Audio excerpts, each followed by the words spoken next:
ထမင်းတုတ်ကလေးလှုပ်စားပြလို့လုံနီးလေးမျှဝေပေးလိုက်ပါတယ်ရှင်ဟင်းနေထမင်းနေစားရတာညင်းငွေလာရင်ဒီလိုလေးလှုပ်စားကြည့်ပါနော်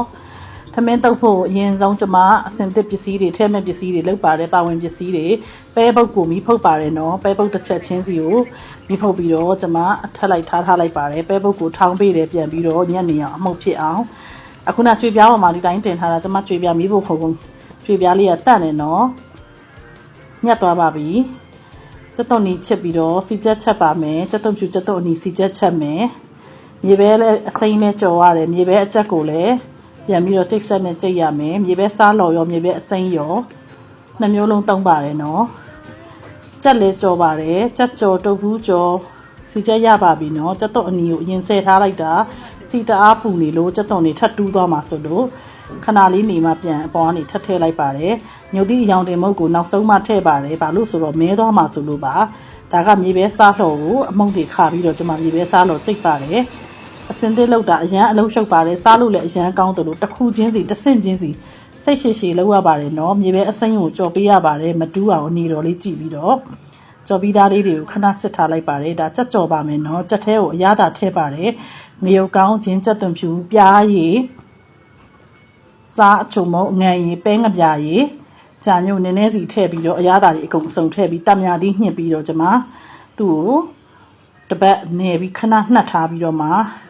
တပတ်ပြုတ်လိုက်ပါတယ်တပတ်နွမ်းလေးပဲပြုတ်လိုက်ပါတယ်ဒါကတော့တုပ်ဘူး6ကြော်တာပါနော်တုပ်ဘူး6လည်းကြော်ပါတယ်အမေများလည်းများတယ်အလုပ်လည်းရှုပ်တယ်စားလို့လည်းအရန်ကောင်းပါတယ်လောက်စားကြည့်ပါနော်တစ်ဖက်ကနေကျွန်မဟင်းချိုလည်းချက်ပါတယ်နော်ဂေါ်ဘီဟင်းချိုဂေါ်ဘီနဲ့ကြာစံနဲ့ဟင်းချိုလည်းချက်တယ်စက်သားရပါပြီတပတ်နွမ်းလေးပဲပြုတ်တာပါနော်စက်သားတုံးလေးတွေကိုပြန်ပြီးတော့ကျွန်မအမုတ်ကပ်ပြီးတော့ပြန်ကြော်ပါမယ်ကော်မုတ်ထည့်မယ်ပဲမှုတ်လေးနည်းနည်းလေးပါတီကတစုံထည့်တယ်ကော်မုတ်ထည့်တယ်ရွှေလိပ်ပြအကျော်မှုတ်ပဲသုံးပါတယ်နော်ဒီနေရာမှာကြိုက်တဲ့အကျော်မှုတ်သုံးလို့ရပါတယ်ယိုရီးယားတမူရာအမုတ်တွေလည်းသုံးလို့ရပါတယ်ကြက်ကြော်အမုတ်လည်းသုံးလို့ရပါတယ်အခုနပြုတ်ထားတဲ့အရည်လေးကိုပါနည်းနည်းလေးထပ်ထည့်ပြီးတော့နေပြီးတော့တုံးချင်းစီတိချကြော်ပါမယ်